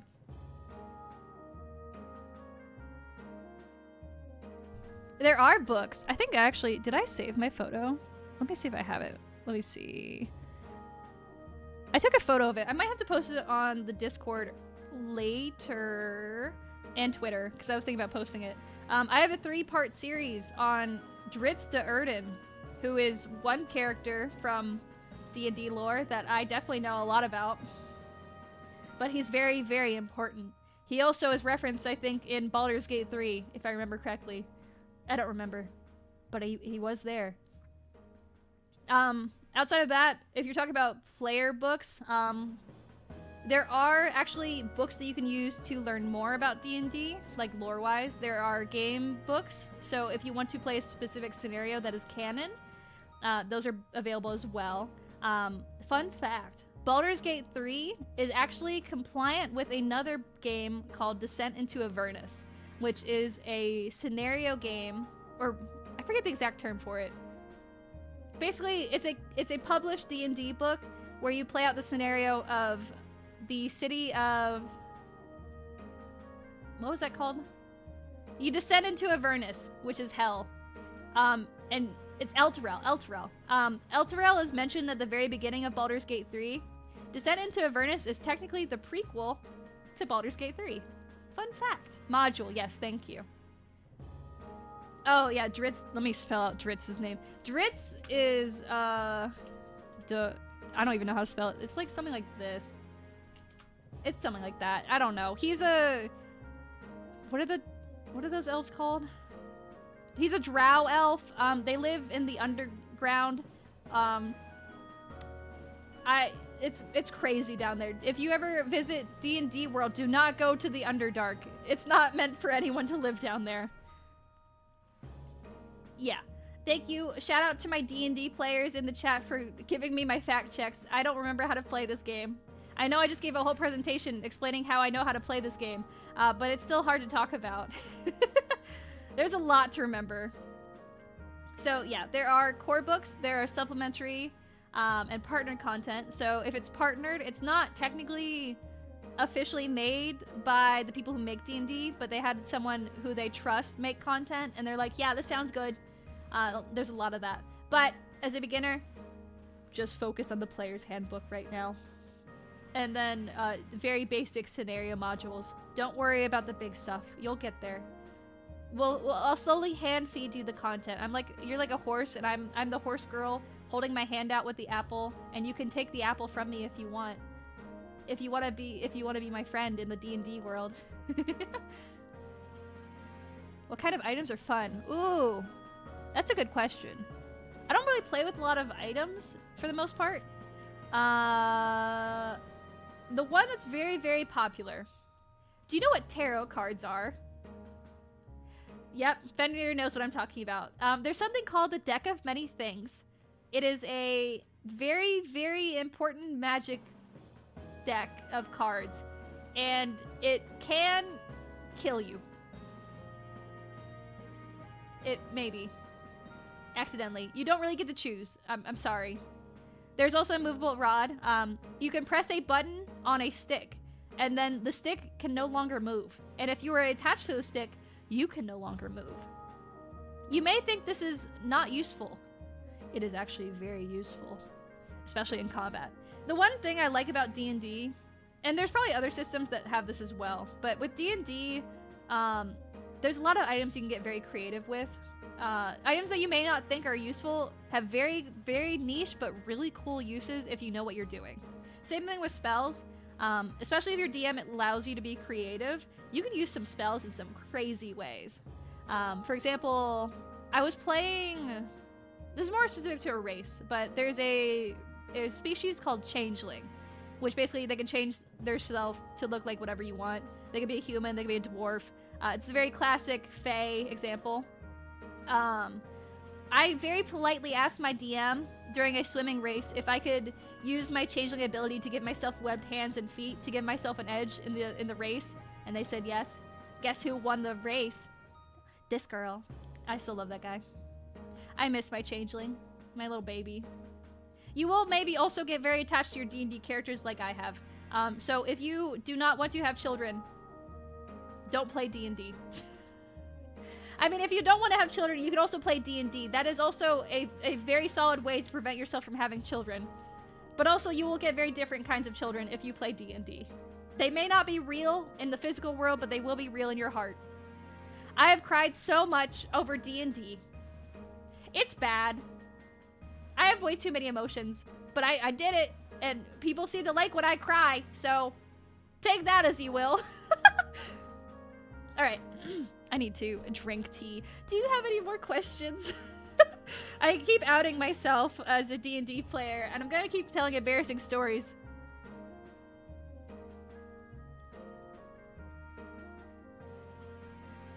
So emotional, it's giving me emotions. Not to make it serious, but like, the reason I like tabletop RPGs and D&D is I think it lets you explore some really cool themes and stories. Even if that's not something that you can directly relate to, I think D&D is very good at teaching you empathy. And depending on who you are, if you get really invested in the characters, you can feel the emotions your characters are feeling. It can be a lot. I really like it. I think it's fun. I think it's fun to act out these stories with your friends. I hope everyone gets a chance to try it at least at some point. Even if they don't like it, I think it's worth trying at least once. What's your favorite character you have played? Are you asking me to pick my favorite about my children? Who do you take me for? Let me get back to you on that one. Are each attributes only for specific classes? No. Each of the 6 stats that I showed previously, let me go back to that. These 6 stats here, oh, I'm covering it, my bad. Over here. Oh, I'm a little too far now. Wait. There we go. Oh, okay, calm down, me. I don't know what that was. My bad. The 6 stats here, every D&D character will have these 6 stats. It's more about what numbers you put into each stat that more determines what your character is good at.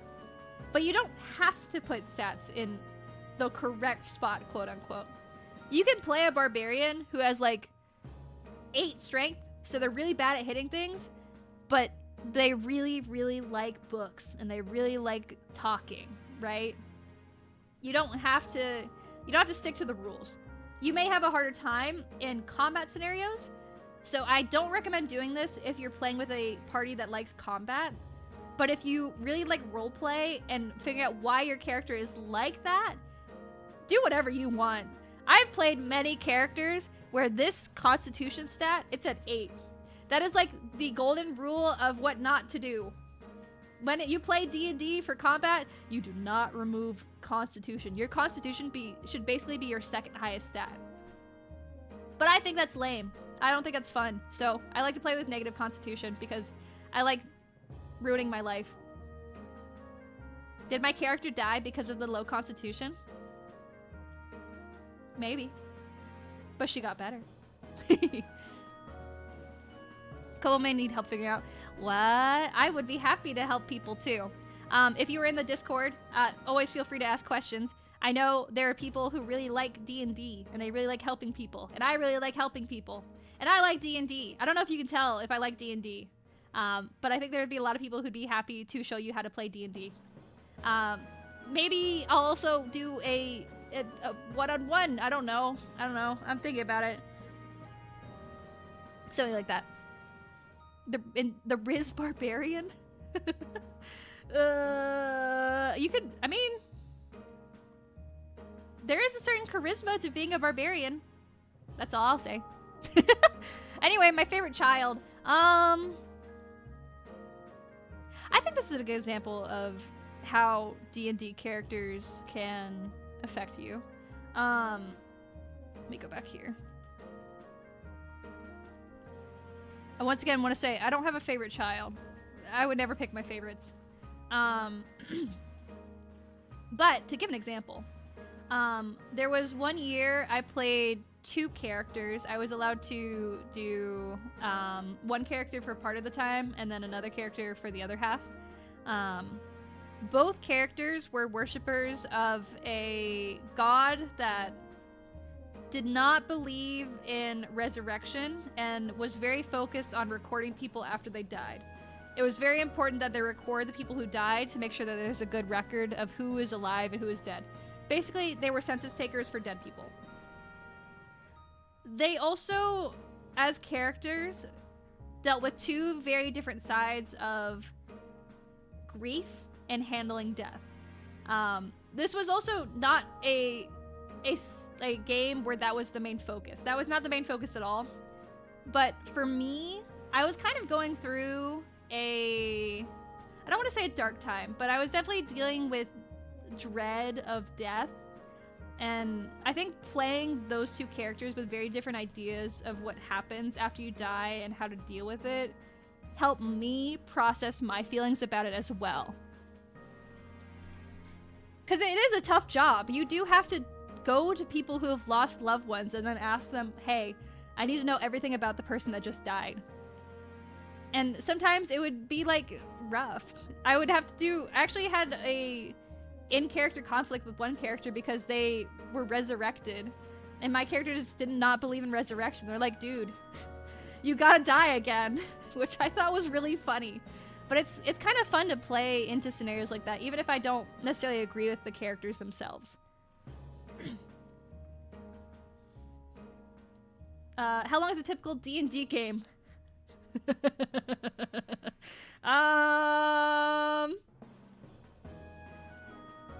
there's some games that started 20 years ago, and they're still going. They can last as long as there is a story to tell.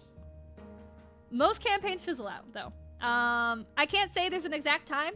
I think official modules should only take like 8 sessions at most, is what I would guess, depending on how fast your party goes.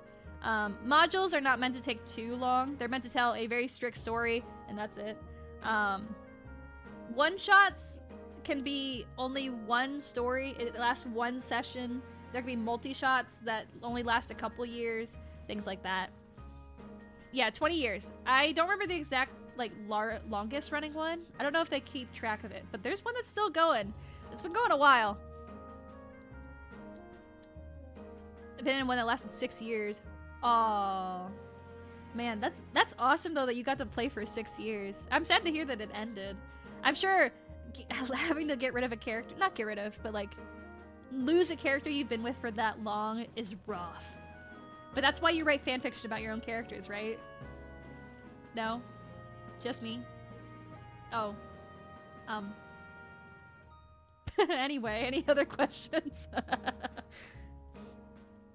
You can write your own character fanfic too, I guess. Although sometimes, at some point, it just becomes an actual novel. Low-key, I encourage you to write fanfiction about your characters and make it canon, because I think that's fun. I think it's fun to explore your characters. Oh, thank you for the hydrate.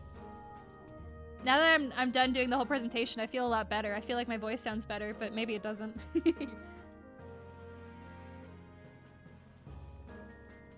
First campaign's about to turn 3. Oh my gosh.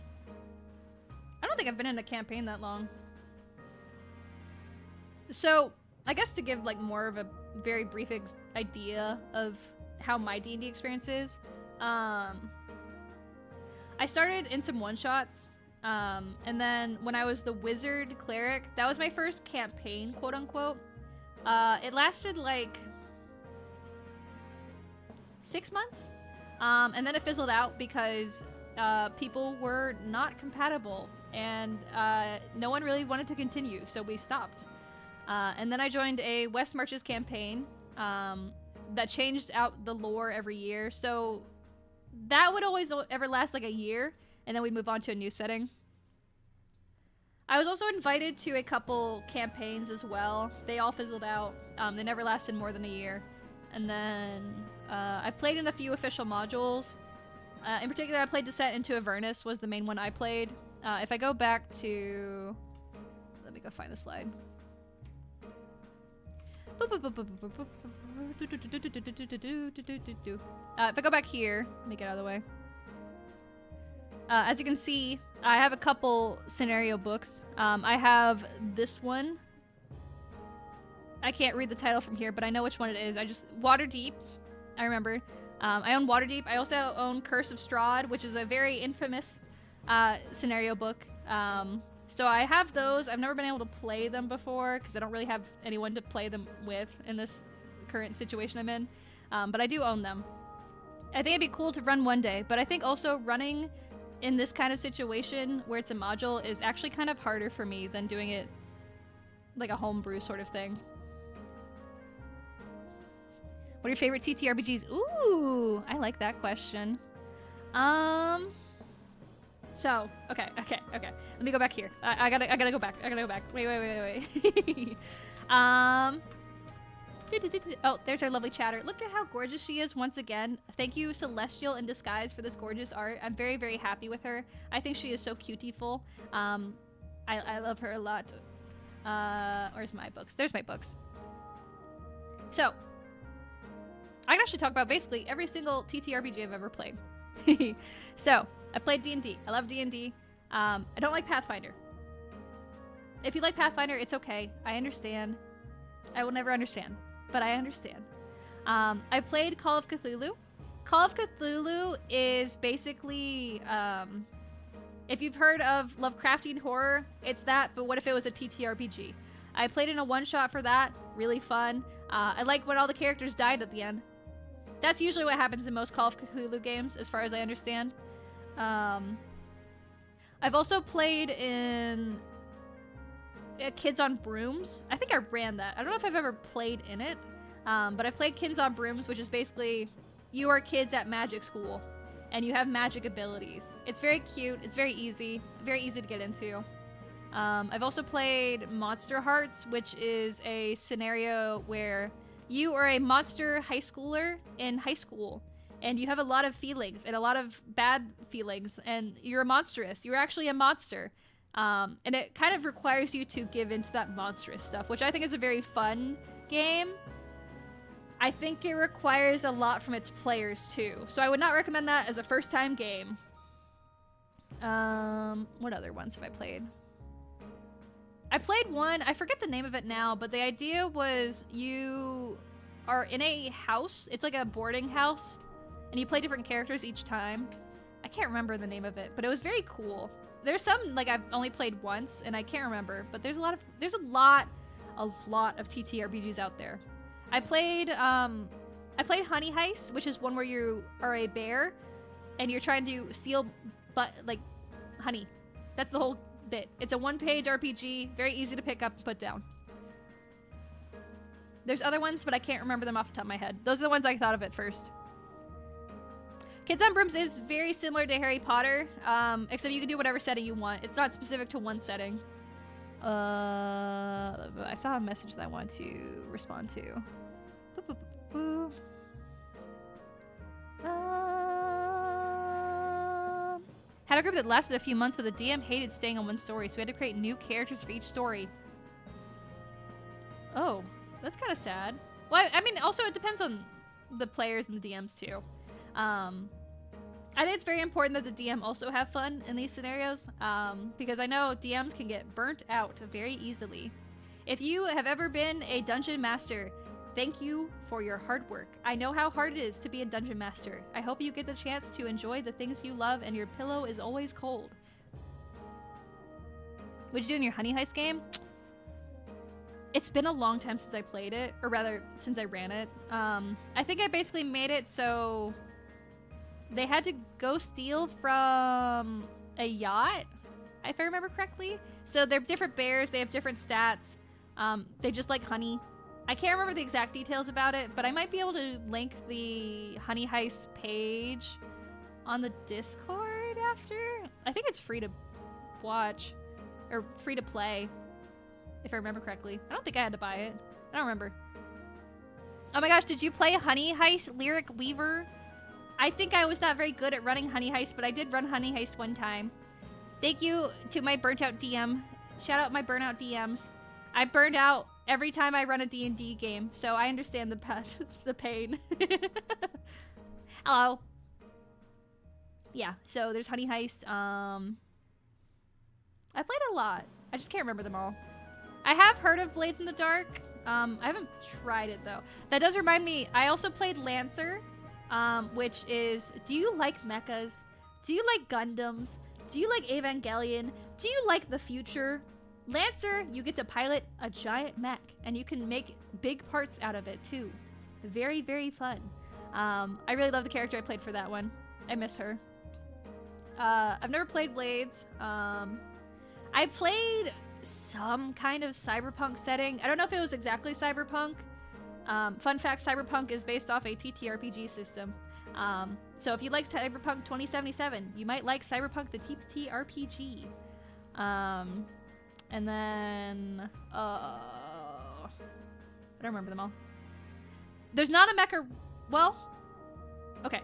There is a mecha race. Technically, it's called Warforged, but that's not player handbook material. That's later on. Lancer is a whole different system. It is not D&D. Lancer is a game outside of D&D. I've always wanted to play Cyberpunk, but I played Starfinder. Starfinder's just Pathfinder, and I can't get behind it. I'm sorry. I did play a Star Wars TTRPG, though. Oh my gosh, you guys just keep reminding me of games that I've played. Thank you. I played a Star Wars RPG. I made a parody of Obi-Wan Kenobi. I forget his name, but it was a joke game. It was really fun, though. I have heard of Fabula Ultima. I want to try it. I've just never had the chance to. There's a lot of TTRPGs I'd like to try. I've been bookmarking some solo TTRPGs that I might try on stream sometime because I want to encourage you guys to try them out too. I think solo TTRPGs are also a good way to teach you how these games work and how roleplay works, and story writing. I think those would be good examples. So maybe tune in for that. Maybe I'll make a YouTube video out of it too. We'll see. I have played Kids on Bikes too. That is one I've also played. I did not know there was a Star Trek TTRPG, but that makes total sense. Yeah, I can't link it right now because it's somewhere in my Twitter bookmarks. But there are some solo TTRPGs that are available on itch.io. I think most of the ones I've bookmarked are from itch.io. I have not played Masks. If you do not know, Masks is a superhero RPG, so you play as a superhero. I low-key had a dream about that, though, like about Masks. I don't know why, but I dreamed I was a superhero in the game. I don't know why. I don't know anything about the game. Very strange. So I have a lot of experience, I guess you could say. 200 years or whatever. I don't remember. There's a lot. There's also some that I've wanted to try that I've never gotten to actually try out. There's one that I saw in a bookstore one time, and the whole premise was... Well, there's a couple. There's one where the whole premise was the Goths from the 13th century, like the historical Gothic people, were time traveled to 1980s malls, and they had to deal with mall goths. It was like goths versus goths. I thought that was pretty funny. Didn't get to try that. Oh, what was the other one I was thinking of? Oh, there was one where your whole premise is that you are a member of a reality TV show. That one was meant to be kind of steamy, but like in a funny way. Like it was meant to be like, you know, like making fun of reality TV and like telenovelas. I really wanted to try that one. But you need to be emotionally mature to handle that one. And I don't know anyone who wants to play that with me. Only game I ever tried was Vampire the Masquerade. I really want to play Vampire the Masquerade game on stream sometime. I tried to play it when I was still a frog. I don't think people were interested, but maybe October this year I play Vampire the Masquerade, and maybe you guys would want to watch. I really love that game. I don't know how good the new one is. I know the original one's good, though. I could play the original one. I could play it a lot. I like that game. So yeah, lots to think about. Okay, wait. I'm gonna finish off this tea. It is kind of, cold. So I'm going to drink this, and I'll probably make a bleh face. I'm sorry for the face I'm about to make.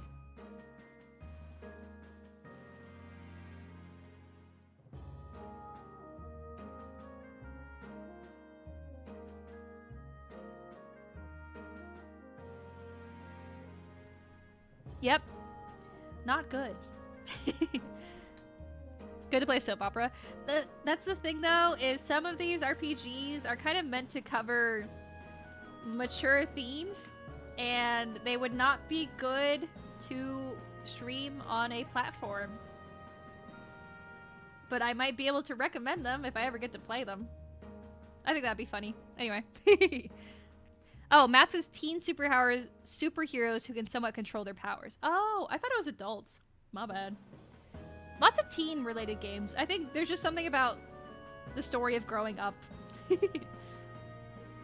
We love coming-of-age stories, I guess. Anyway, we are about to hit 2 hours pretty soon, and that means it is time for me to dip. Does anyone have any last-minute questions before I go, or any last-minute thoughts or feelings?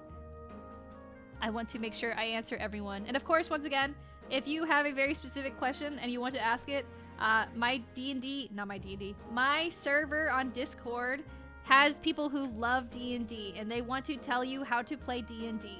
I promise. Also, I want to tell you about D&D. I love D&D. It makes me very happy to play D&D. There we go.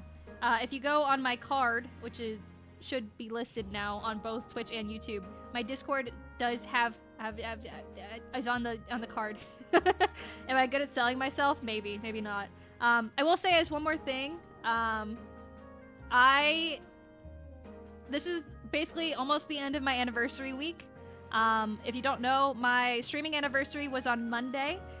This whole week has been busy with me doing a lot. Actually, I should show you if it's up. Yes, it is. Yay. I don't know why I'm over here in the corner, though. Hi. Hello. It's me. I'm in front of me right now. Let me get... Whoa. Oh, I know what happened. Wait. Ooh. Ooh. And then... There we go. I've been having a lot of fun this week. The week's not over yet. We have 2 more streams for the rest of my anniversary week. You can see we're here at Friday, which is teaching you how to play D&D. Tomorrow, happy Valentine's Day, we are going to be playing Date Everything. I'm going to see if I have Riz. I'm going to see if I can get rizzed by inanimate objects. Or maybe I'll just flop and I'll just be like, wow, this is some cool people, I guess. So please look forward to that. And then on Friday, we're going to be doing a Resident Evil stream endurance run. I don't know how long I can go, but I'm going to do my best to try and catch up before Requiem. I've never played Resident Evil in my life. We're going to do my best to catch up, but I don't know how far I'll get before Requiem comes out. So wish me luck. Overall, thank you for being here. One last question, too.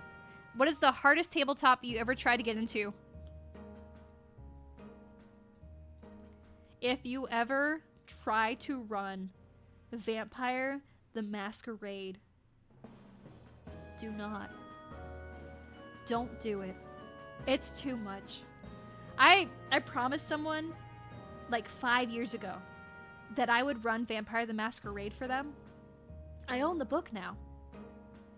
I don't know how to run this game. I've tried opening it. It's like opening an ancient tome that no one knows the language. It's rough. I don't know how anyone learned how to play this game. It's scary. I want to play this game so bad. I don't know how to play this game. If someone could like finance me to play this game and learn it, I think that's the only way I'm gonna learn at this point. And even then, I don't think there's any amount of money in the world that can teach me how to play Vampire the Masquerade. Do you know how to play Vampire the Masquerade? Do you understand? I don't. If I can meet someone who could teach me how to play Vampire the Masquerade, I would cry, actually. I would legitimately just start crying right here on live stream. So if you know anyone who knows how to play Vampire the Masquerade and can teach me how to run it, I will cry. Anyway, that's the hardest game I've ever tried to learn to play.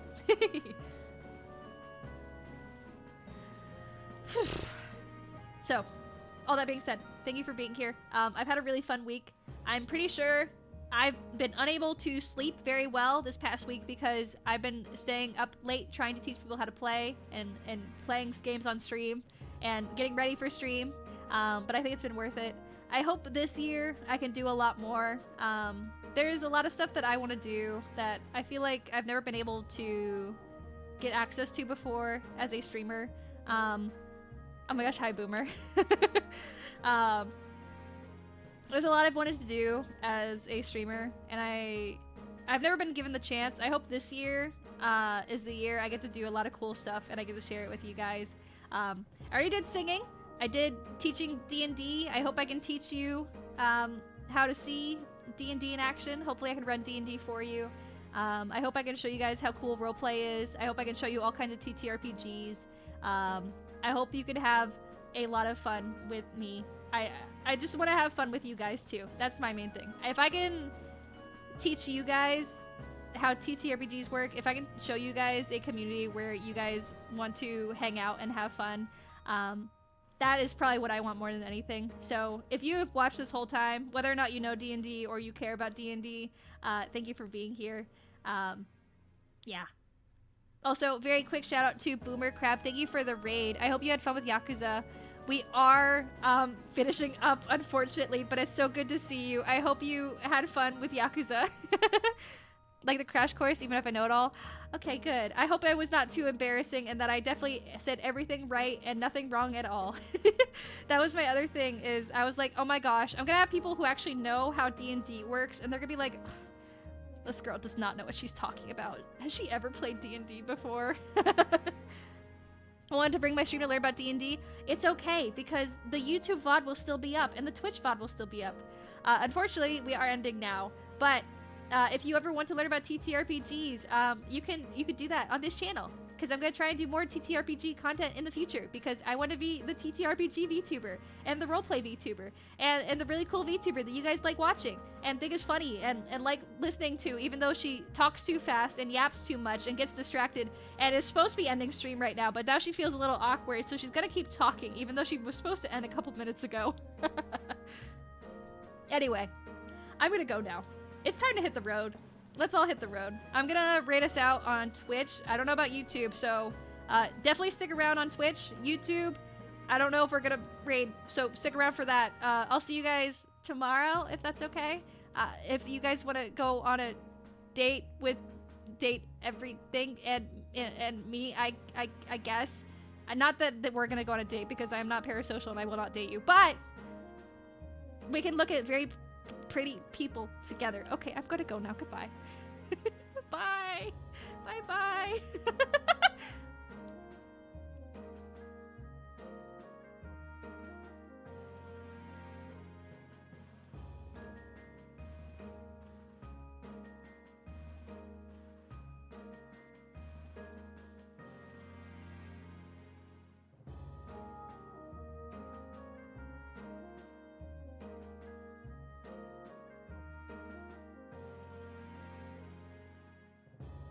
Okay, I did not realize how many of you were here. Thank you for being here.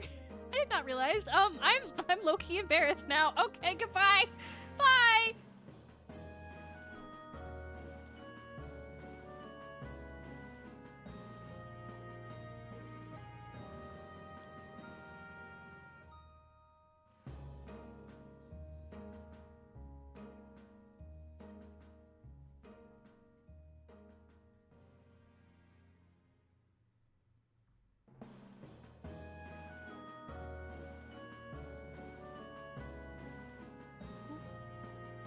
I'm trying to see if we can raid into a D&D stream low-key. I'm just trying to find a one-shot. Oh, they're in Portuguese. Never mind.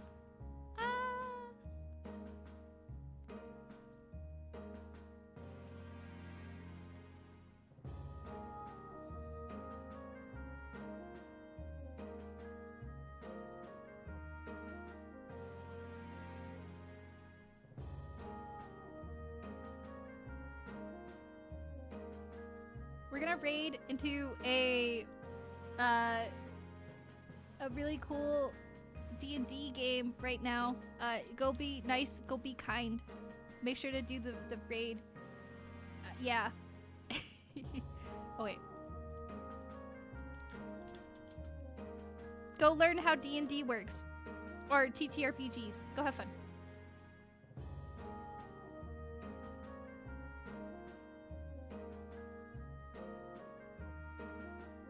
YouTube, where are we going? Oh.